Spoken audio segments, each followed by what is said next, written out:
पवन नाम का व्यक्ति अपनी पत्नी उर्मिला, बेटे राजू और अपनी माँ के साथ रहता था। वह बहुत ही गरीब था। वह मजदूरी करके घर का पालन पोषण करता था। बात उन दिनों की है जब रामपुर में बहुत कड़ाके की सर्दी हो रही थी और उसके साथ बहुत तेज बारिश और तेज हवाएं चल रही थी। पवन का घर कच्चा था। उसके घर की छत टपक रही थी। उर्मिला अपने घर की छत को देखकर बहुत परेशान हो रही थी। तब वह पवन से कहती है, सुनिए जी, सर्दियाँ तो शुरू हो गई हैं और इस बार तो सर्दी के साथ साथ बारिश भी हो रही है। और आप घर की छत को तो जानते ही हैं, पानी कितना आता है, देख रहे हैं। हाँ भाग्यवान, इस बार ठंडी कुछ ज्यादा पड़ने वाली है, क्योंकि गांव के कुछ लोग कह रहे थे कि इस बार सर्दी के साथ साथ भारी बारिश भी होगी। अजी ऐसा हुआ तो हमारा क्या होगा? छत के साथ साथ घर की खिड़कियां भी टूटी हैं, ठंडी हवा भी अंदर आती है। आप कुछ कीजिए। हाँ हाँ उर्मिला, मैं कुछ करता हूँ। ठेकेदार साहब के पास जाकर देखता हूँ, अगर कुछ मदद कर देंगे तो घर की छत व खिड़कियाँ ठीक करवा दूंगा। अगली सुबह पवन ठेकेदार के घर की तरफ चल देता है। पवन का मालिक, जो स्वभाव से बड़ा कठोर था, अलाव के पास खड़ा अपने नौकरों के ऊपर चिल्ला रहा था। पवन अपने मालिक के पास जाता है और कहता है, मालिक, ठंडी का मौसम आ चुका है। कल तो बारिश भी हो रही थी और मेरे घर की छत टूटी हुई है, जिससे कि हवा और पानी दोनों अंदर आते हैं। अगर मैंने जल्दी से ठीक नहीं करवाया तो ठंडी में मेरे परिवार को बहुत दिक्कत हो जाएगी। मैं और मेरी पत्नी तो किसी तरह काट लेंगे, लेकिन मेरा छोटा बेटा और बूढ़ी माँ इतनी ठंडी में टूटे फूटे मकान में कैसे रह पाएंगे। पवन की बातें सुनकर ठेकेदार कहता है, और पवन, मैं उसमें क्या कर सकता हूँ? ठेकेदार साहब, आप मुझे थोड़े पैसे उधार दे दो तो मैं अपने घर की मरम्मत करवा लेता हूँ।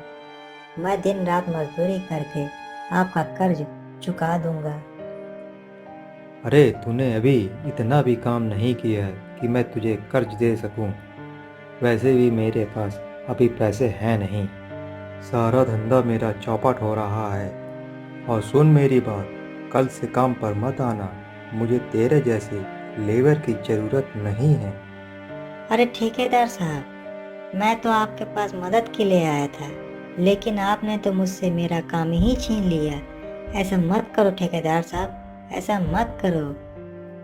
अरे ठेकेदार साहब, मैं कहाँ जाऊंगा? पवन की इतनी मिन्नतें करने के बाद भी उसका ठेकेदार सीताराम उसकी एक नहीं सुनता है और बेचारा पवन वहां से दुखी मन से वापस चला आता है। पवन दिन भर जगह जगह काम ढूंढता है, लेकिन उसे कहीं पर भी काम नहीं मिला। सुबह से शाम हो गई है।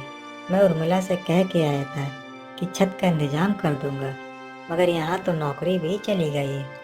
घर की तो छोड़ो, यहाँ तो खाने का इंतजाम भी नहीं कर पाया। पवन एक समोसे की दुकान पर बैठा यह सब सोच ही रहा था कि तभी आसमान में काले बादल छा जाते हैं और बिजली कड़कने लगती है। हे भगवान, लगता है बारिश होने वाली है। मुझे तुरंत घर पहुंचना होगा, नहीं तो उर्मिला अकेले कैसे संभालेगी। पवन जल्दी जल्दी अपने घर की तरफ जाता है। वह कुछ दूर चला ही था, तभी जोर जोर से बारिश शुरू हो जाती है। हे भगवान, कैसी परीक्षा ले रहे हो कि आपको हमारा दुख कम लग रहा था, जो ये बेमौसम की तेज बारिश हो रही है। धीरे धीरे बारिश बढ़ जाती है और चारों तरफ पानी ही पानी भर जाता है। पवन को चल पाना मुश्किल हो गया था। वह एक बरगद के पेड़ के नीचे रुक जाता है और बारिश रुकने का इंतजार करता है। हे भगवान, एक तो इतनी सर्दी में तेज बारिश में मेरे पैर सुन पड़ रहे हैं। इतने पानी में चल पाना मुश्किल हो गया है। घर पर उर्मिला अकेली परेशान हो गई होगी। पवन पेड़ के नीचे बारिश के रुकने का इंतजार करता रहता है, लेकिन बारिश नहीं रुक रही थी। चलो चलते हैं, इस बारिश के रुकने की कोई संभावना नहीं लग रही है। इतना कहकर पवन उस तेज बारिश में घर की तरफ चल पड़ता है। जहाँ तक पवन की नजर जा रही थी सब ओर पानी ही पानी था। कई सारे कच्चे मकान पानी में बह गए थे। यह देखकर पवन को अपने घर की चिंता होने लगती है। बेचारा पवन जब घर पहुंचता है और देखता है घर में पानी भरा हुआ है और आधी दीवार तक पानी पहुंच गया था। उर्मिला, तुम ठीक हो? और माँ बेटा कैसे हैं? हाँ, हम तीनों ठीक हैं। और देखो, मैंने राजू को मेज पर बैठा दिया है, लेकिन घर में पानी भरा है, इसको निकालना होगा। हाँ चलो भाग्यवान, पानी निकालते हैं। वे दोनों पानी निकालने लगते हैं, लेकिन जितना पानी निकाल रहे थे थोड़ी देर में उससे ज्यादा पानी घर में भर रहा था। अरे माँ और बाबा, ये पानी तो बल ही रहा है, अब क्या होगा? अरे राजू बेटा, तुम डरो मत, सब ठीक हो जाएगा। रात के आखिरी पहर बारिश रुकती है। वे जैसे तैसे करके उस रात को बिताते हैं। अगली सुबह पवन कुछ लकड़ियां व खाने पीने का इंतजाम करता है, क्योंकि रात वाली बारिश में उनके राशन का सारा सामान बह गया था। पवन अलाव जलाता है तो उन्हें थोड़ी बहुत राहत मिलती है। ये बारिश का सिलसिला कुछ दिन तक जारी रहता है। रोज रोज उर्मिला और पवन को पानी निकालना पड़ता है।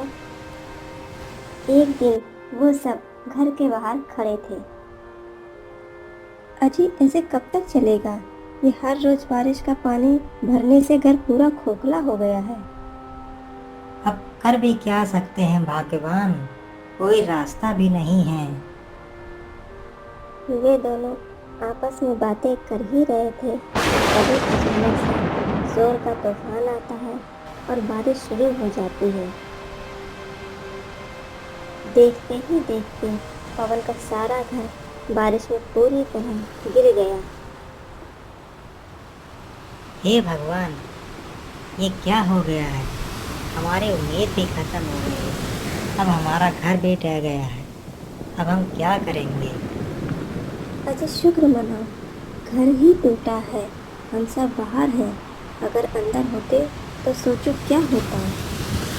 हाँ भाग्यवान, तुम ठीक कह रही हो। भगवान का लाख लाख शुक्र है कि कोई अनहोनी नहीं हुई, मगर ऐसी ठंडी में राजू और माँ को कहाँ ले जाएंगे? इतनी ठंड और बारिश में भीगकर वो बीमार हो जाएंगे। अजय, आज रात कहीं सर छुपाने की जगह तो मिल जाए तो काफ़ी है। कल का तो कल देखेंगे। हाँ, वो हमारे चाचा हैं ना, धनी राम चाचा, चलो उन्हीं के पास चलते।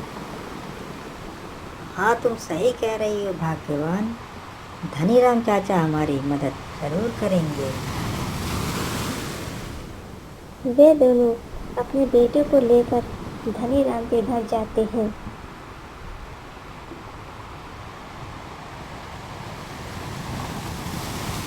अरे भाई, इतनी बारिश में कौन आया है? अरे बैठे बैठे बातें बना रहे हो, जरा देखोगे तभी तो पता चलेगा ना कौन है। अरे भाग्यवान, तुम ज़्यादा मत बोलो, तुम जाओ समोसे बनाओ जाके। अरे भतीजे, तू पूरे परिवार के साथ यहाँ?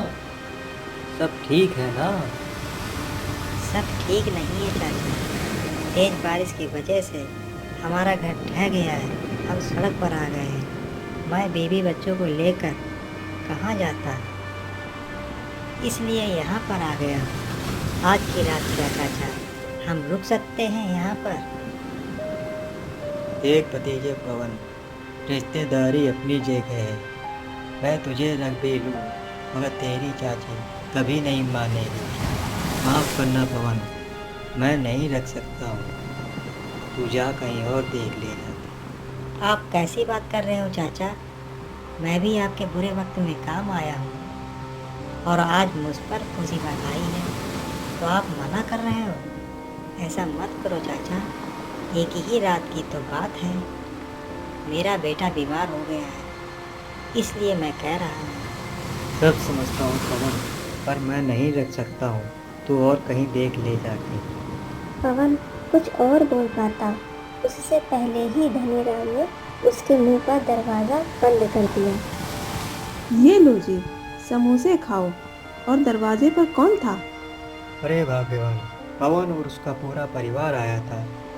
बारिश के कारण उसका घर ढह गया है, इसलिए वो रुकने को कह रहा था। मैंने तो उसको मना कर दिया। अजी, पवन तो आपका भतीजा है। उन्होंने हमारी कितनी मदद की है। आपने ठीक नहीं किया। अरे मैंने क्या कोई सराय खोल रखा है जो हर किसी को यहाँ रख लूँ? और कैसा भतीजा था जिसके पास घर है न कुछ और। मैं तो तभी तक रिश्तेदारी रखता हूँ जब तक सामने वाला से कोई फ़ायदा हो, और जब फ़ायदा नहीं तो रिश्तेदारी किस बात की। भगवान से डरिए जी, वक्त बदलते देर नहीं लगती है। कहीं ऐसा ना हो कि आपके बड़बोल आपको ही भारी पड़ जाए। अरे भगवान, ऐसा कुछ नहीं होता। ये लो समोसे खाओ, बड़े स्वादिष्ट बने हैं। ये लो खाओ। उधर धनीराम बरसात के मजे ले रहा था। वहीं दूसरी तरफ पवन का परिवार तेज बारिश के बीच सड़क पर भीग रहा था।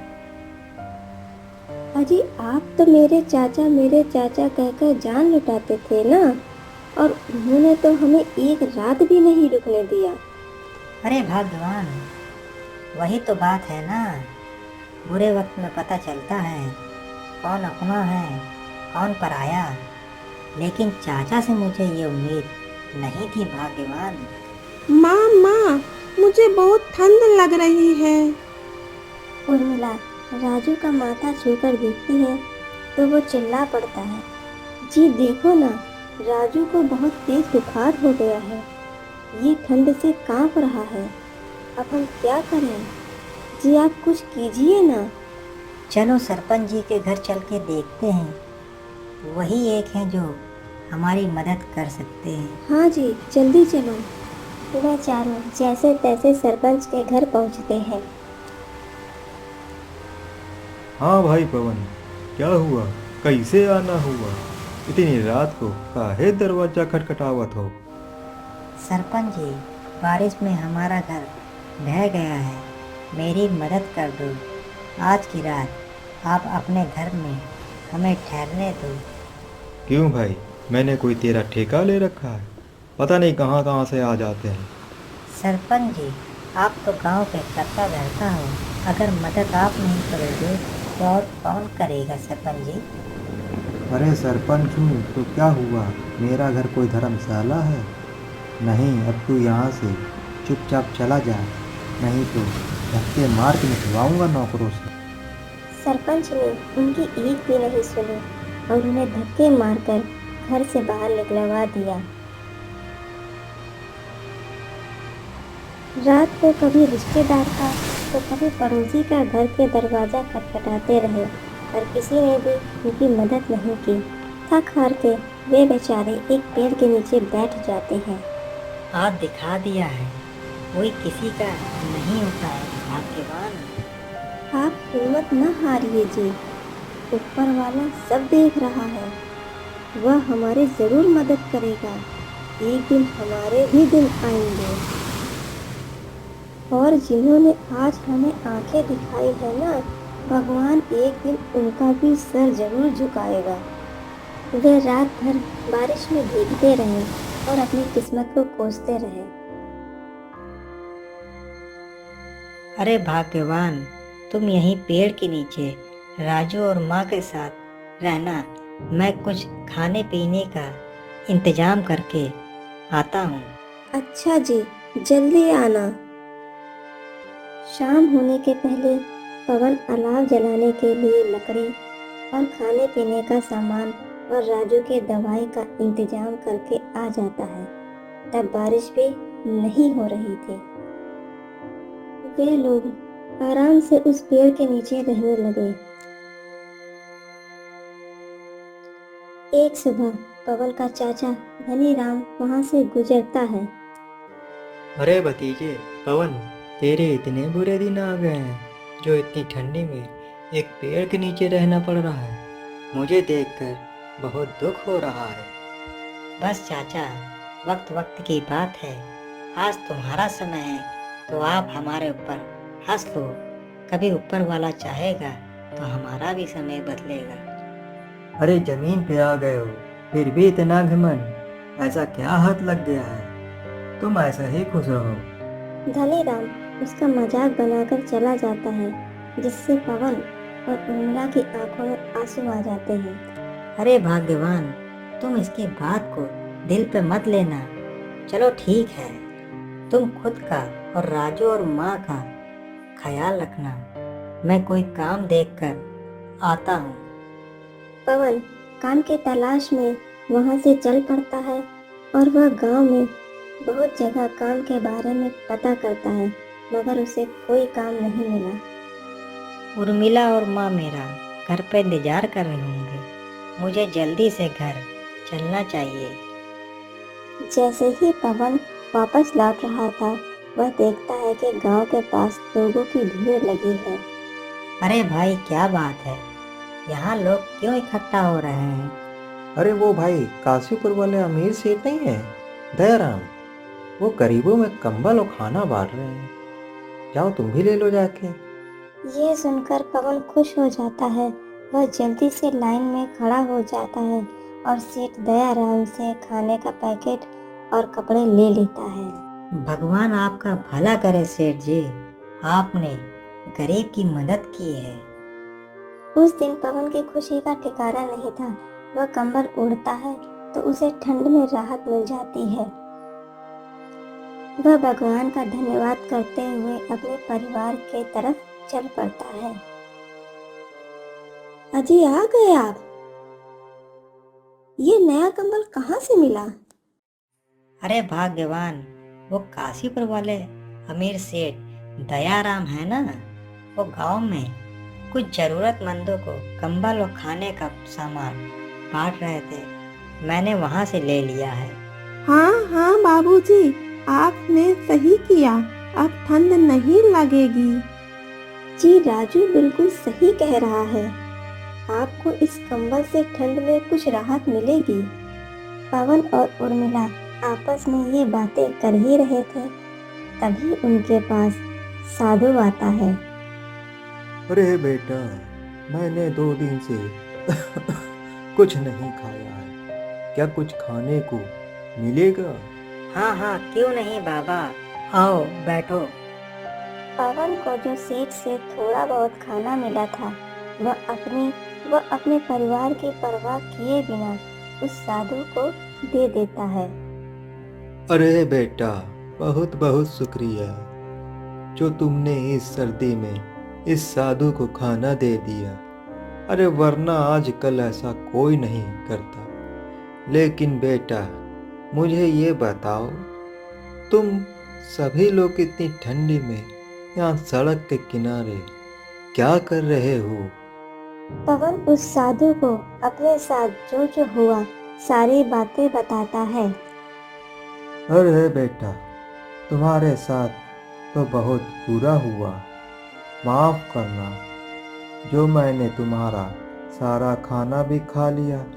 अब तुम इतनी ठंडी में क्या खाओगे? अरे बाबा जी, कोई बात नहीं, मदद करना तो हमारा कर्तव्य है। अरे बेटा, तुम्हारे जैसा आज तक कोई भी आदमी नहीं देखा। तुमने तो अपना और अपने परिवार की परवाह किए बिना भोजन दिया। मेरे पास तुमको देने के लिए ज़्यादा कुछ नहीं है। इतना कहते हुए साधु अपने झोले से एक पोटली निकालते हुए पवन को देता है। अरे बेटा, तुम दिल के बहुत अच्छे इंसान हो। ये लो मेरी तरफ से एक छोटी सी भेंट, और इस साधु का तुम्हें आशीर्वाद है। तुम जिस चीज़ को भी छू लोगे वो बहुत मजबूत हो जाएगी। इतना कहकर वह साधु वहां से चला जाता है। क्या लगता है भाग्यवान, क्या हो सकता है इस पोटली में? अरे जी, वो साधु बाबा क्या ही देंगे, इसमें देख लो खोलकर क्या है। फिर पवन और उर्मिला उस पोटली को खोलकर देखते हैं तो उसमें बहुत सारा सोना था। पवन और उर्मिला के कोई खुशी का ठिकाना नहीं रहा। अरे बाप रे बाप, इतना सारा सोना! हाँ उर्मिला, मुझे लगता है कि वो साधु बाबा कोई साधारण इंसान नहीं थे। अब उनके दुख के दिन समाप्त होने वाले थे। पवन उन सोने के सिक्कों को बेचकर एक बहुत अच्छा घर लेता है। अब उनके पास ठंड और बारिश से बचने के लिए एक अच्छा सा घर था।